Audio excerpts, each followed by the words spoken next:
Hear me in the back? Okay. If for some reason I drop my volume, just give me a signal and I'll start to speak louder again. So I'm really glad to be here today. So this is my first trip into an in-person meeting in a year and a half, and I got special permission from the College of Ag to be here today. So it's great to be here. I'm going to kind of pick up at one of the points that Brent talked about, knowing your industry trends. So today I'm going to talk about national trends and market drivers. And, so as you evaluate your business, whether you're going into a new value add processing business, or if you're already in a business and just kind of planning for the future, reassessing where you are and where you want to go in the future, hopefully this information will be useful to you. Okay. We've got our required slides here at Penn State. This is one of them. And really the purpose for me putting it in here is I've got pictures later in the slide, and I just want to point out that there is no endorsement of any of the products that I have pictures of. This is kind of what I'll cover today. Just one slide on why I follow trends and drivers. Then we'll look at the consumption trends at the national level, look at the dairy food market drivers, and this is where I've got lots of great pictures of the different products that are out on the market, and then finally some questions. And I'm going to kind of try to keep going fast because I've got a lot of slides. So actually, if you can give me a signal too, like maybe 10 minutes or so. Okay, that's great. Okay, so why follow trends and market drivers? This is really important for your planning, especially if you're getting started in business. You want to know what your target market is going after, who you're going to market to. And you want to make sure that you're identifying opportunities and chasing opportunities that are in line with your goals for the business. So, if you've got one set of goals for the business, but then you choose a product that's not going to allow you to achieve those goals, you're going to have a lot of problems in the business as you move forward. So, understanding those trends will allow you to, choose the products that fit your business goals. And then also enhance your marketing. So you want to make sure that you're remaining in touch with that consumer market that you've targeted, that you've chosen to target, because what they do over time changes. So as you go along in your business, where your consumer is, their beliefs and their buying practices change over time. And so, staying on top of this information will allow you to stay in touch with what they're thinking and why they make, the purchasing decisions that they do. What are their reasons for purchasing different products? Okay. So, starting very broadly, this is per capita consumption of all dairy products, so fluid and processed. And starts out in 1975. That's really, really small. I know you guys can't see the numbers at the bottom, but goes 1975 to 2019 here on the right. And you can see over time, dairy product consumption has just increased on milk fat equivalent. So it's up to about 646 pounds per person in 2018. Now the big breakdown that's important to pay attention to is this household dairy level expenditures. Only 1/3 of it is fresh milk and cream. 2/3 of it are all your other dairy products. So when you're looking for that consumer purchase, it's really with those processed products, because that's what most of their dairy purchases are going to be, are those processed products. Okay. Now breaking that down into some of the different products itself, fluid milk, I think we all know the story. Fluid milk consumption has just decreased over time. And since 1995, that's decreased 31%. Cheese has increased 43%. Yogurt, that's been, really important product in the market. And that's increased 120%. And actually, and this is going to be in a little bit more detail on a future slide, it's taken a drop in recent years, but overall 120% increase. I mean, you couldn't ask for anything better than that. And then butter actually has also increased 35% in consumption since 95. So looking at some of those individual products in slightly more detail, per capita consumption of fluid beverage milk, again, oops, wrong button. I gotta get the right buttons here. You know, it's decreased, but 82% of consumers still purchase dairy milk.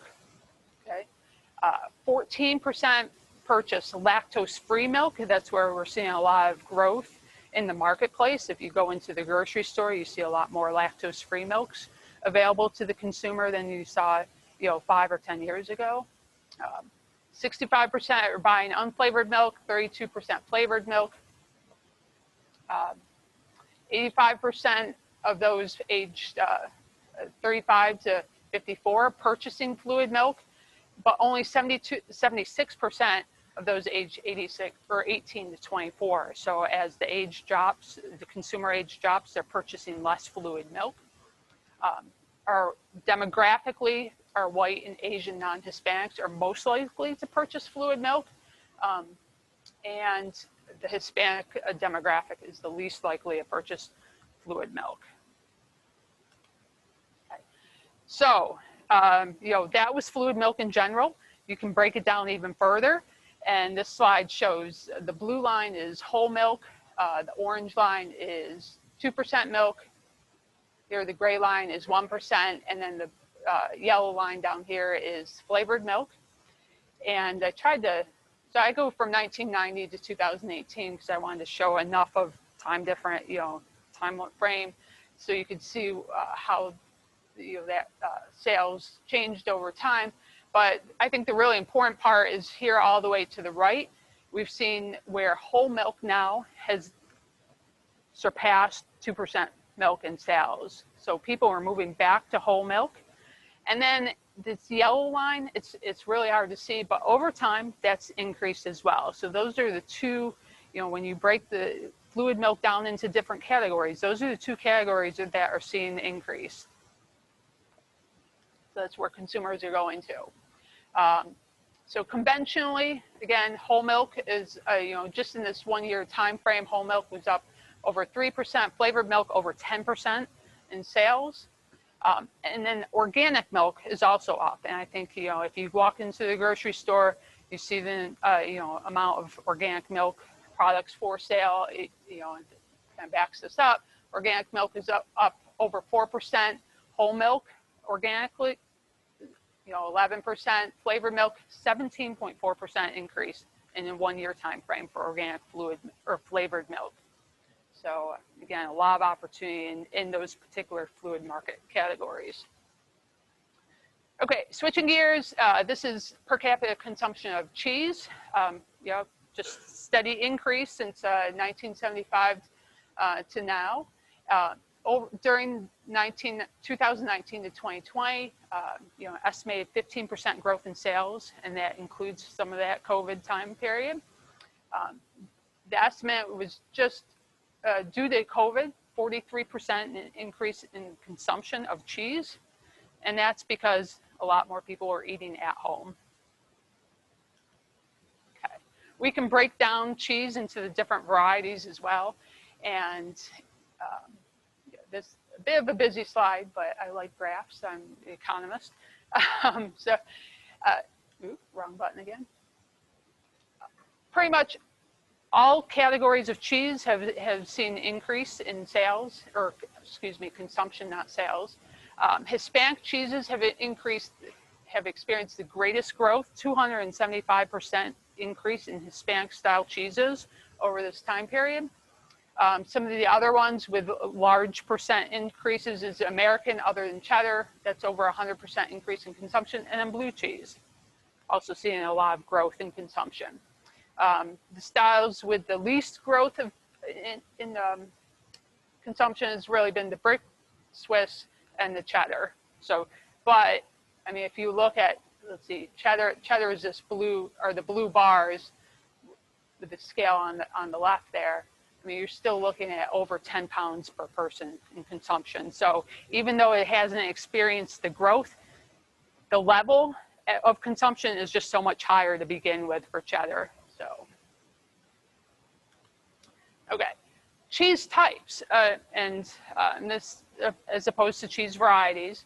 But I really want to point out down here, goat and sheep's milk cheese. We're seeing a lot. We're seeing growth in those markets. There are consumers that are looking to expand their experience with cheese, and they're purchasing more sheep and goat's milk cheeses. And we've seen this up in Pennsylvania, where we have, in the Northeast, where we have more farmers looking that, some of them look to convert from cow dairies to goat dairies, you know, so they can access this different market, because people are looking to broaden their horizons with, you know, what they purchase with cheeses and what their experiences are. Okay. Yogurt consumption, this is kind of what I alluded to earlier. Great growth in consumption over time. You know, the past few years we've seen a drop off. And if you go into the grocery store and look at that, if you've done that over time, you can see that. You know, maybe 10, 15 years ago, there was maybe the yogurt selection was pretty slim. There wasn't a lot of different styles to choose from. That grew, especially I think Chobani was a big player, at least up in the Northeast for that, because, you know, they just came on the market and provided a different style. People really valued that, purchased that. A lot of other players came on the market, and then you saw the Aussie style and a lot of Icelandic style yogurts come onto the market because people wanted that diversity in their yogurt choices. And then it's kind of I think we've kind of topped out, and it's kind of settled out somewhere here. There's also drinkable yogurt, of course. I think most often we think about the spoonable yogurt, but there's drinkable yogurt.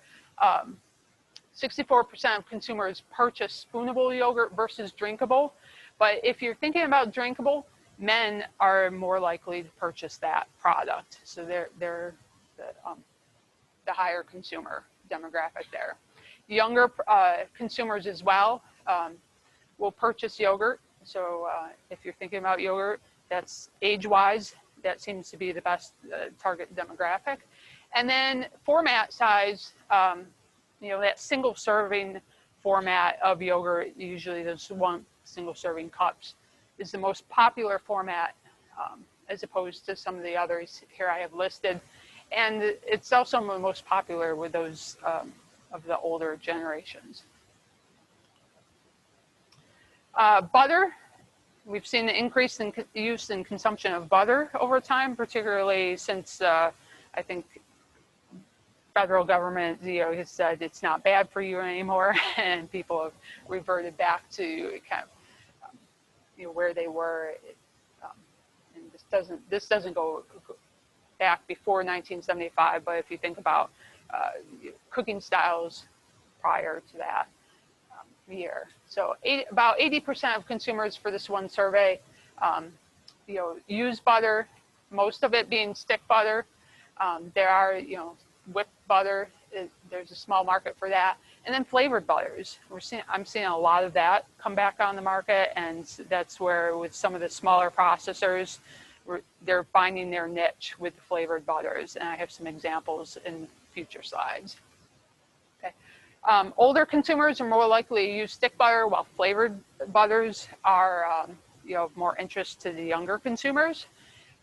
And then Hispanics as well, they like flavored butters. And then 17% of consumers are looking for new products. Again, it doesn't seem like, you know, 17%, you're thinking, well, that's a very small, you know, number of percentage of consumers. But when you're looking for a target market and niche to fit into as a value-added dairy processor, you know, that can be very lucrative to you. And then one slide on ice cream. Overall, total ice cream consumption has decreased over time, primarily with that regular, which is more of your like full fat ice cream, where low fat and non-fat ice cream is sort of held steady. Okay, there's a lot of other dairy products on the market too that I don't have consumption information for. You know, we've got cream cheese, cottage cheese. This one here is quark. I have work with a German faculty member, and she just loves her quarks, and she's very upset that she can't find what she considers good quark in the United States. But we actually had a little bit of it come into the market, and we have a Wegmans up in the Northeast, and they were carrying quark for a little while. I went back to the store last week, and it's gone. So I don't know, what that says, but one of our local Pennsylvania, actually, I'm not sure, but if they're Pennsylvania or not, but this one creamery is actually producing quark at the farmstead level. So they've evidently found the market for it. And then, some dips and things, goat milk, there's certainly a consumer market out there for goat milk for the digestive purposes that it's purported to be a benefit for. And then in states that allow it, raw milk sales as well. Okay, so those are kind of the overall national consumption trends. Now, in your particular, geographic area, you may see a lot of difference for, what you see locally compared to the national. So, take what I say, so not completely with a grain of salt, but you have to account for that there's going to be regional and local differences there. But I think national trends are a good thing to look at, because usually something in a national trend will trickle down to that local and regional area. So then, why do trends develop? And it's because of these market drivers.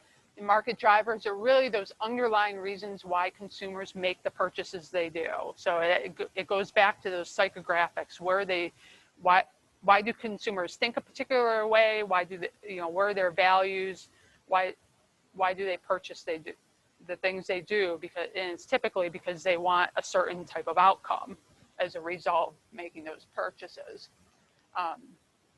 So the market drivers determine the product trends, and they're driven by those target market psychographics. So it starts out with the individual. One individual isn't really enough to build a business on.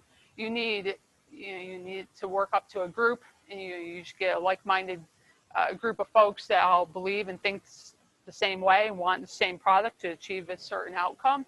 And then gradually that builds into a large enough group of consumers that you can build a business off of. Okay.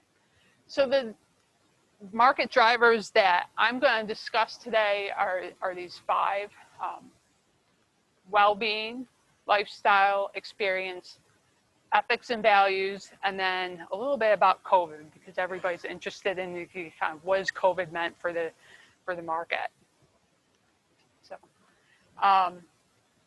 a majority of U.S. consumers put a lot of thought into what they eat or drink, and so that, they just don't go into the store and pick out anything. There's a reason that they pick out, certain products. Okay. So well-being, this is our first market driver, and well-being is defined as the state of being comfortable, healthy, or happy. And for a lot of people, back to that previous slide, what they eat or drink can play into how they feel.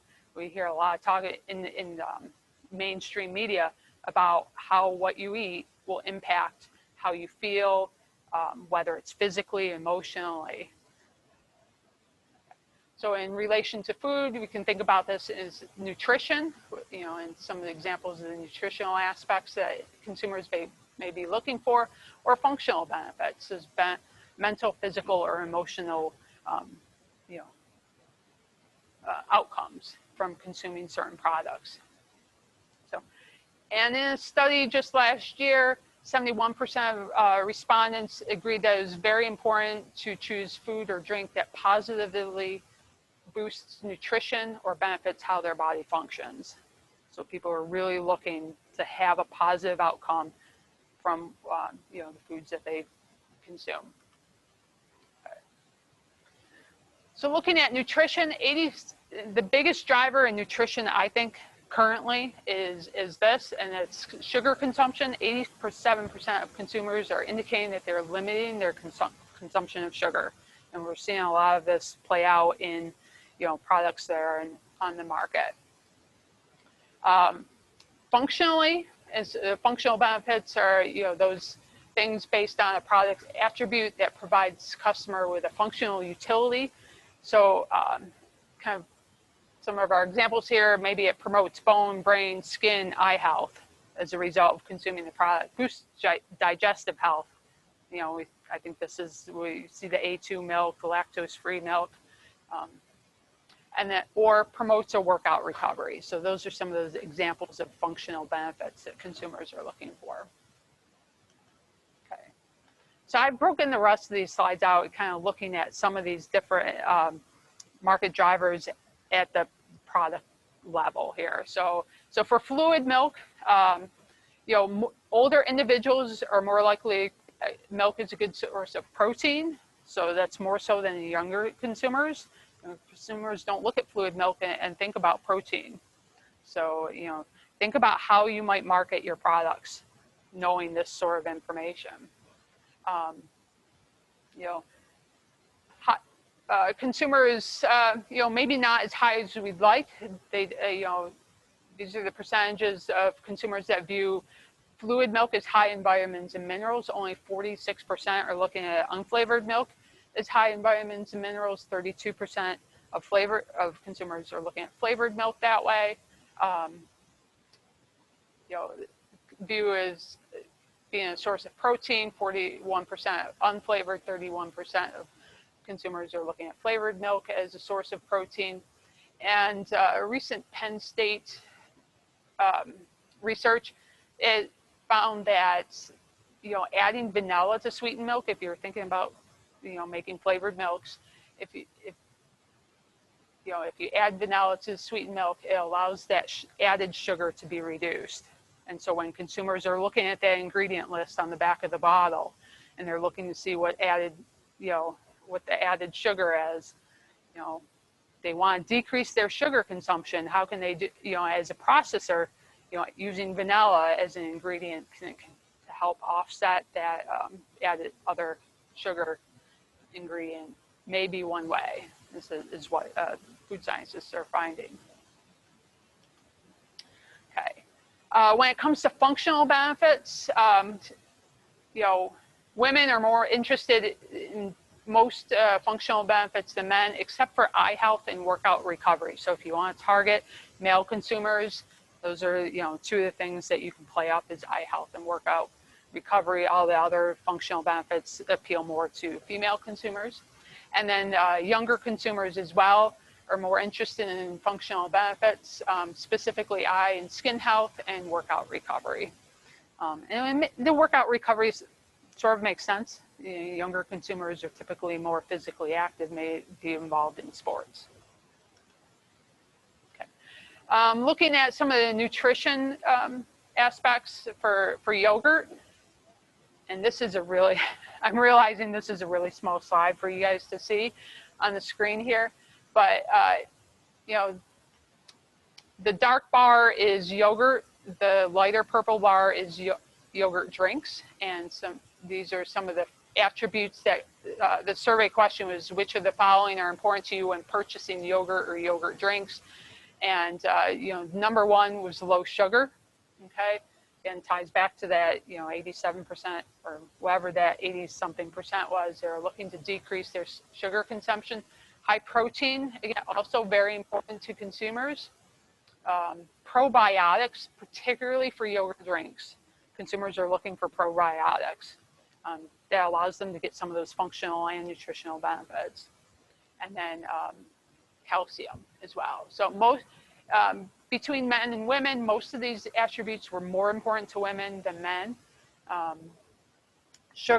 Low sugar was most important to Hispanics and white consumers, while calcium was most important to Black consumers. And then the youngest demographic here, I think this is our millennial group. I'm not entirely up to date. It's hard to keep track of the name, generational names. I just know I'm not in that demographic. But the younger consumers, I have the greatest interest in the probiotics when it comes to yogurt. Okay, ice cream. This is not typically a product that we think of when it comes to nutrition, but we're seeing more ice cream products come on the market that are trying to get that angle. And again, it comes down to sugar. You know, we have these keto diet ice creams, and that's what keto diet, if you're not familiar with it, is where you try to have a very low intake of carbs. And I don't know if it's protein or fat is offsets the other direction, but you know, trying to decrease the carbs typically through sugar, decreasing the sugar consumption. You know, and you think, okay, there's 6% of ice cream launches in 2020 were low sugar. That's not a high market, but I think if you look back 5 or 10 years ago, there weren't any of these products on the market. So, you know, the fact that we're seeing, you know, 6% of new products, you know, fit into this category now, that's quite a bit of growth. And 10% of the consumers surveyed purchased a keto-friendly ice cream in the past 6 months. So again, not a large segment of consumers, but, you know, compared to just a few years ago, it's, you know, it's a lot, and I think, you know, there's opportunity there. And then looking at, you know, again, that sugar ingredient, so 35% of consumers are saying they would purchase an ice cream product if it were made with natural sweeteners. So they're not only looking at the sugar content itself, but they're also looking at like what that sweetener, that actual sweetener is, what type of sweetener.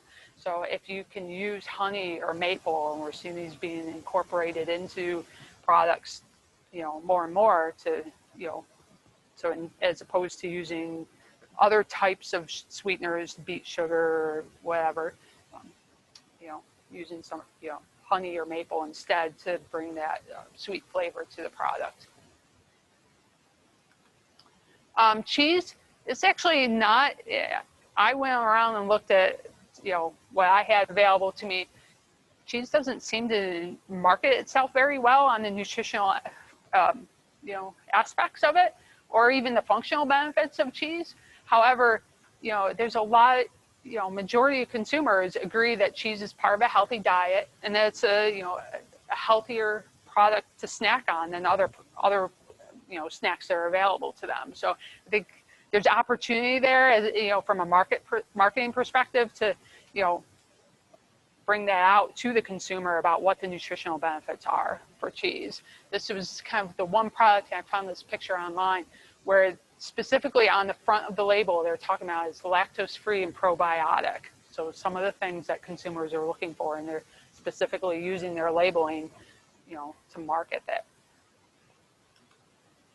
Okay, so moving on to lifestyle market driver. The big one here that I'm going to talk about is snacking. And so snacking has kind of become more and more a part of everyone's daily life, I think, and particularly as we've become more active and we're on the go more. But for young consumers particularly, they're some of the strongest snackers, and they're choosing snacks for these functional and health-related benefits that I just talked about. So when they're looking at a snack, they want it to benefit them nutritionally. Pre-COVID, 53% of consumers snack 2 to 3 times a daily. You know, I've noted that that's pre-COVID. I forgot to put in the stat for post-COVID. I think that, you know, that increased. we were home. We all kind of snacked a little bit more than we did before. Satisfying a craving or treating themselves is the main reason that individuals snack. And then when they do snack and choose a snack flavor, they're looking, you know, people are looking for a certain flavor. That's the main driver behind their choice of a snack. Okay, so when looking at cheese, you know, I think, you know, I've seen a lot more of these smaller snack size of cheese products on the market. These are just a couple of examples. More of these medallion sizes, 1 piece, and you've gotten your snack, or even cheese curds that, you know, at least in the Northeast, we've seen that just kind of explode. A lot more of our processors are making cheese curds for the market. You know, 45% of consumers are looking for a familiar flavor when they go for a cheese snack. as opposed to 22% who are looking for an adventurous flavor. And I'm not sure I really have an adventurous example of an adventurous flavor here, but you know, we've got tomato, basil, garlic, herb, something, you know, not your typical straight cheddar. And then 26%, you know, want to indulge through their cheese snacks. So they do see it as an opportunity to indulge. Yogurt, you know, again, I think it kind of goes with that single serving package size that's very popular. It allows yogurt to be viewed as a good snack option, and that's a, you know, for the majority of consumers, that's why they're purchasing you know, yogurt. So 58% of yogurt buyers, that's the spoonable, and 57% of yogurt drink buyers are buying that for a snack option for them, and also for as a meal replacement. And so we have some examples here of the yogurt drinks that are on the market, single serve. And then this was a new product I just saw. I hadn't seen it. They're kind of refrigerated Greek yogurt, but then they're, you know, covered in chocolate. So you get a little bit of that health from yogurt, but then also the indulgence from the chocolate, and great little snack to have a couple of those during your day. Okay.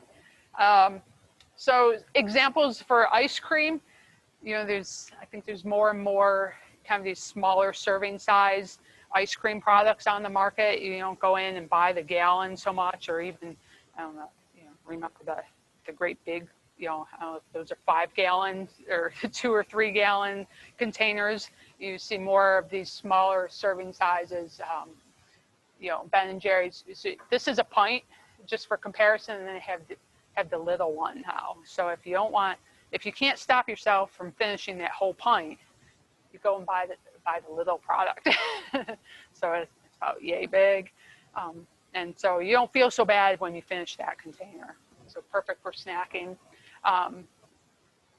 You know, the slices, and I mean, there's a lot of novelty ice cream products on the market, and that's, you know, very popular with consumers.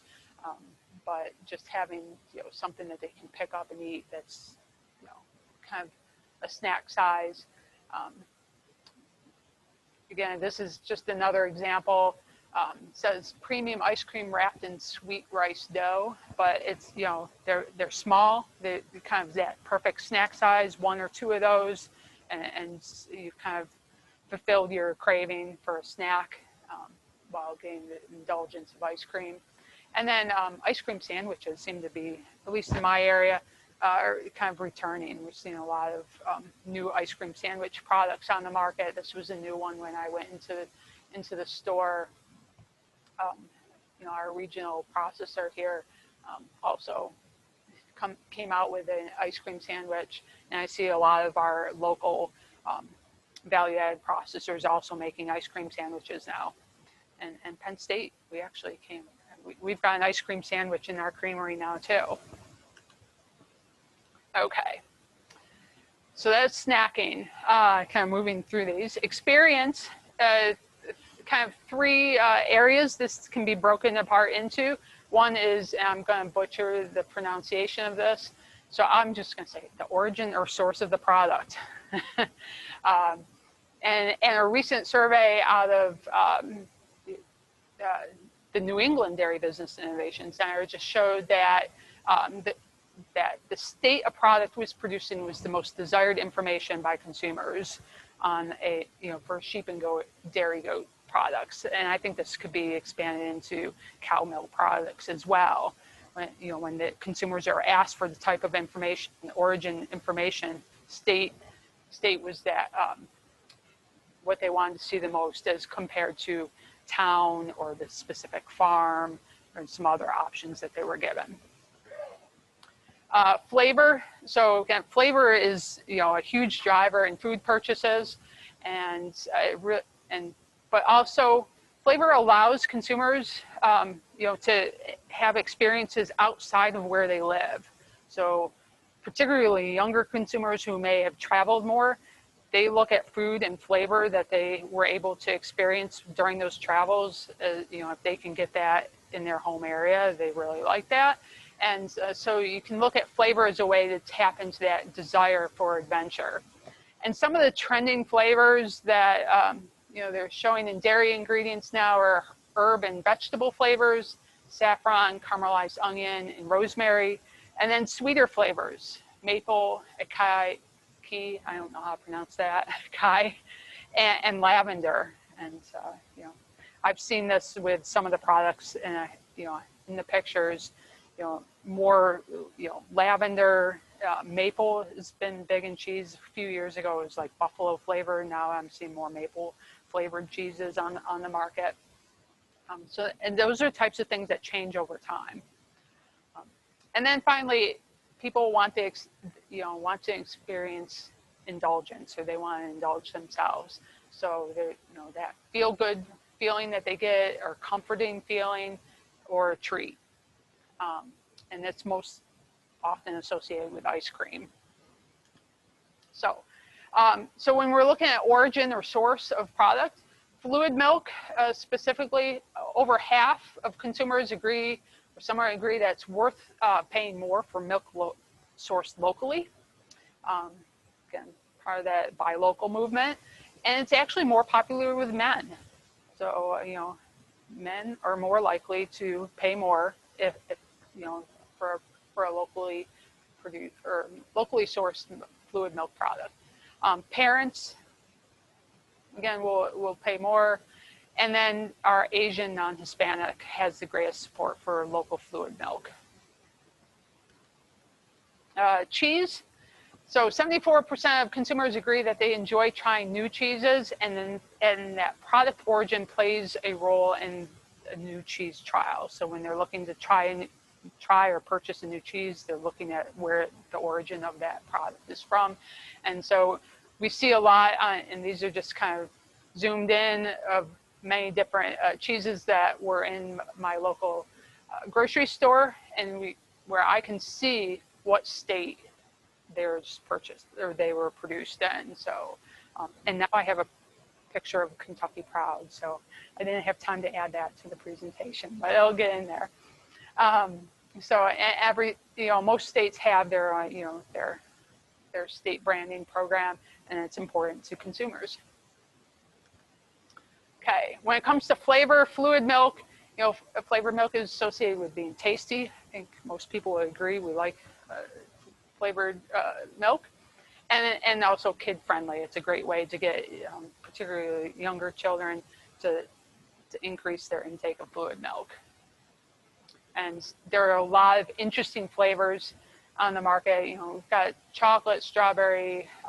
This one here is cookies and cream. This is chocolate peanut butter. I mean, I've seen orange creamsicle, root beer. It's some of the folks that I follow on Facebook, on social media, have got some really interesting flavored milks. So some of them I'd like to know how much gets purchased. They're so interesting. Cheese, you know, I think there's a wide variety of flavors that can be done with cheese. 44% of cheese consumers would be motivated to try a new cheese if it featured unique flavors.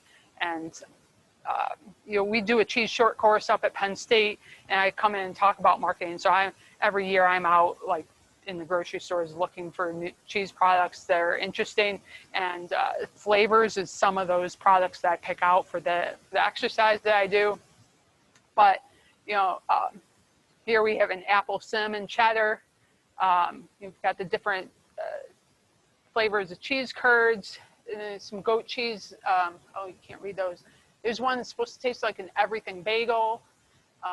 There's a cranberry, and I think, I can't read it.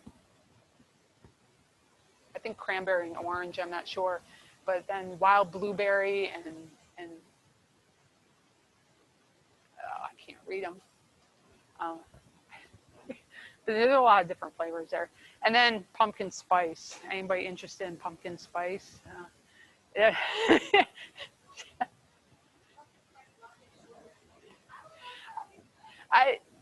And this is one I actually purchased for our short course, and everybody I brought it out, and they're like, oh, And I did not try it. Some of the students in the class did try it, and yeah, they wouldn't have paid for that cheese. So, I mean, it does say fall favorite. It was a limited time. I have not seen it back in the store, so I'm guessing maybe it didn't sell so well. But you know, some of those limited time seasonal flavors are one way to kind of test out, you know, some of these different and unique flavors and see what goes over with consumers and what, you know, maybe you could bring into your product line, you know, full time.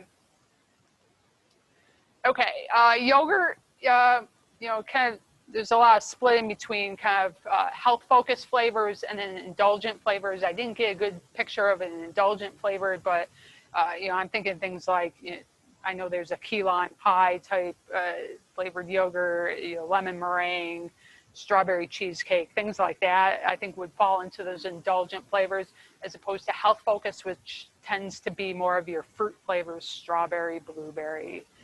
I think you see a lot more of those on the market, but there's similar interest in those two different flavor categories. I don't know how this question, you know, ended up in the survey, but 25% of consumers are interested in yogurt containing alcohol. And I have not seen this product at all on the market. So if you can make it happen. As one might expect, the interest in that type of product is the greatest for younger consumers. And, you know, from a racial perspective or ethnic, use my words correctly, Hispanic audience. Okay, ice cream. We just had National Ice Cream Day, and it's Ice Cream Month, so this is great to talk about ice cream. And there's a lot of flavor options for ice cream. Chocolate and vanilla, still the top two flavors, so if you're going to produce ice cream, you got to have those. Those are, you know, consumers still turn to that. I think it's 17 and 18% of consumers, I don't know which one's which, list either chocolate or vanilla as their favorite flavor. So, but your other options for chocolate or for ice cream flavors, you know, maybe dessert inspired. And so I have, you know, a couple examples here. Here's a Marionberry pie and a mountain huckleberry, kind of more of maybe a dessert flavored or dessert inspired flavor. You know, somebody is making s'mores. That's kind of like a dessert, right? Cookies and cream. But then you also have a lot of interest in limited edition and seasonal flavors. And so, you know, here's a pumpkin pie and eggnog. We had these in the market in the fall, right around the holiday times. You know, come spring, March, April, you know, these flavors aren't in the grocery store, but, you know, when we wrap around back to October, November, that's when they show up in the store. And then, I don't know, did anybody see this on social media? Yeah, mac and cheese flavored ice cream. I think they actually made it and it sold out. It's obviously a short run, but Kraft paired up with an ice cream maker to make mac and cheese flavored ice cream. So, yeah, I won't say anything more about that. Butter. So, and I've kind of together. I put together origin and flavor here on butter. You can see the interest from consumers. Locally made butters, you know, there's interest in that. As we've seen consumption of butter go up, people are looking more for where their butter is produced. But then also flavors. So sweet flavors, premium flavors, spicy flavors. Here's a butter maker that they have a seaweed flavored butter. They've got the traditional, I think that they have a maple flavored butter as well. You know, we see Land O'Lakes has got, you know, cinnamon, pumpkin spice, maple on the market to appeal to the desire for, you know, if you're going to be buying butter now, maybe switch things up and get flavor in there. Okay, ice cream, you know, ice cream is our go-to for indulgence, And 62% of consumers would rather eat a small amount of an indulgent, high-calorie ice cream than an entire pint of a low-calorie ice cream. And it goes back to that snacking and what we saw there, and those product unit sizes. You know, premium ingredients. You know, there's interest in buying ice cream or trying a new product if it featured premium ingredients, and we see that occur a lot through inclusions in ice cream, and those are your candies, your fruit, cookies, nuts, syrups, etc., that get mixed in with the ice cream base. And you know, mixing in kind of alcohol is kind of becoming popular. So Haagen-Dazs has a line of spirits, ice cream spirits, and then this is Pennsylvania brand Tipsy Cow. There's a wine ice cream. Ethics and values is also a driver behind purchases, and some of the examples that consumers might you know, focus around maybe sustainability, animal care, or support for particular charities. You know, 85% of consumers indicate that environmentally responsible packaging is important to them. And you know, here's an example of yogurt. I took the label off, but you know, this can be found in a national grocery chain where it's the glass container, and it's one of the very few that I've seen on the market coming in glass. 78% of Gen Z, and those are our, you know, kind of youngest demographic there, would pay slightly more if a brand supports a cause that they care about. And this is one I saw on a webinar. This is from an ice cream maker, but it's women-led and founded. So if, you know, they want to support women-owned businesses, they, you know, they might pay a slightly bit more to support that. And then here's a cheese that supports a local or a regional foundation for local communities. So again, if a consumer sees that on the package that you're supporting, you know, a certain charity or whatever, you know, they might say, okay, I'm going to purchase this product as opposed to the competitor product. So looking at, you know, kind of cheese sustainability, 58% of cheese consumers agree that cheese brands should use less plastic packaging. And so there are other options for, you know, depending on the type of cheese that you process, that you can package in. You know, we've got the cheese paper, there's wax that are available to you that, you know, consumers might find a bit more appealing if they're looking to, you know, decrease their purchasing of plastic products. Renewable energy use. I took this from a research product, in 2015. So renewable energy use. This project split the consumers between price sensitive and quality seeking group. So you kind of think about more of your low income versus high income consumers. And actually for amongst the price sensitive group, renewable energy use was the second most, they had the second highest willingness to pay for renewable energy use, just behind local. And I have to speed up. Values, you know, here's some examples of, you know, how brands are showing what different, you know, values that they support through, you know, logos, whether it's supporting bees, conservation, animal welfare, improve fair trade, you know, how their business is organized through the B Corp. And younger consumers, much more likely to support brands that indicate that they support these different causes and values. Okay, so everybody, you know, probably interested in COVID. I had to push myself to put this in because I'm tired of COVID. But so I'll just quick survey. Which way does everybody think that purchases went up during COVID of these different products? Up or down? Up. Okay. Yep, all of them went up. So unit sales across the board for milk, cheese, ice cream, butter, all went up. Okay. So we'll have to see how this, you know, long term, you know, where it kind of ends up being, but right is up. currently. So buying local also became very important to consumers during the COVID. You know, maybe they didn't want to go into the grocery store. The grocery store was out of a particular product, and so they were turning more to local farms.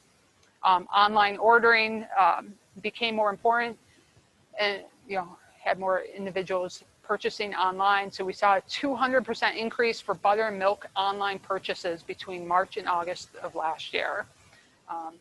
Post-pandemic, a survey indicates that 19% will continue to purchase more dairy online. And this is most popular with high income and male consumers. And then just anecdotally, I saw a lot of subscription boxes for dairy products come out, particularly cheese. And so, you know, I think there's a certain amount of that is going to continue into the future. And then also home delivery. And this was a business that started up in Pennsylvania, you know, during COVID, and doing home delivery. And we saw other farms expand their home delivery if they already had it too. So home delivery increased 6% in urban counties, 4% in rural counties between February and April of 2020. Looking at online grocery purchases or online food purchases, you know, we had, you know, sales dollar-wise, you know, 450% increase in the dollar value of sales, number of orders, and then the basket size. So that's that, you know, each individual purchase. But then, so this is your grocery stores. Here's your local and regional foods e-commerce. And I know this isn't specifically to dairy, but dairy is going to be part of this.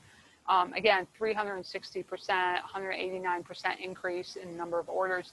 And this is the one that's particularly interesting to me, 71% increase in that basket size per value of the purchase. So not only were they purchasing more and more often from local and regional foods, but the dollar value of each individual, you know, transaction was 71% higher, which was more than what the grocery stores were experiencing. Okay, as we kind of expect, food at home purchases, you know, increased during COVID. Cooking increased. Cooking at home increased during COVID. However, 55% say that you know, working from home was behind their you know, changed their cooking behaviors, and that 71% of consumers plan to continue cooking at home post COVID. And then, you know, that interest and passion for cooking has also increased amongst consumers. So, you know, that will also influence their purchasing decisions. Okay, so I promise this is like 2 slides. So finding and using trend and driver information, I put using here as the first one. I would say, you know, if you're currently in business, you can you know, compare your sales data and your individual sales data with these different trends, and determine, you know, kind of see where you know, are you in line with a trend, or, you know, are you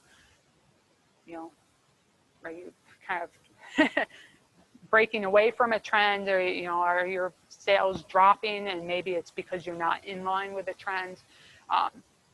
And really kind of assess where you're at with those overall trends. You know, where to find this sort of information, industry publications. I took right from some survey resources, those businesses that conduct the surveys. However, a lot of times they're summarized in different industry publications as articles that you can read and gather the same sort of information. You look at and study your local and regional demographics. So I went through and noted some of the different demographic groups that were interested in particular products. You know, if those aren't demographics that are, you know, in your area, then, you know, maybe those certain trends don't apply to you, or, you know, or maybe there's a different trend that you can tap into based on that. But you have to know what those demographics are for the market areas that you're in. You know, following popular press, social media. I love following what businesses are doing online on social media. Going into the grocery store, you know, I am that person in the grocery store that spends 30 minutes in the dairy section, and it probably has the store manager wondering why. because I'm back there taking pictures. But it's a great way to learn because, you know, those large national businesses, they have the financial ability to put products in the market and see what happens. Whereas, as, you know, as a small processor, you don't necessarily have that, you know, capability to just test a product and see what happens. You have to know. But if there's you know, a demand for it in your larger grocery chains, then you kind of have a, you know, you have a sense that this is a, you know, you have a consumer base here that's going to be interested in that product. And then talking with your customers, you know, they travel, they go to other parts of the country, others, they may have ideas for you, you know, or they can share their interests, what they'd be interested in purchasing from you.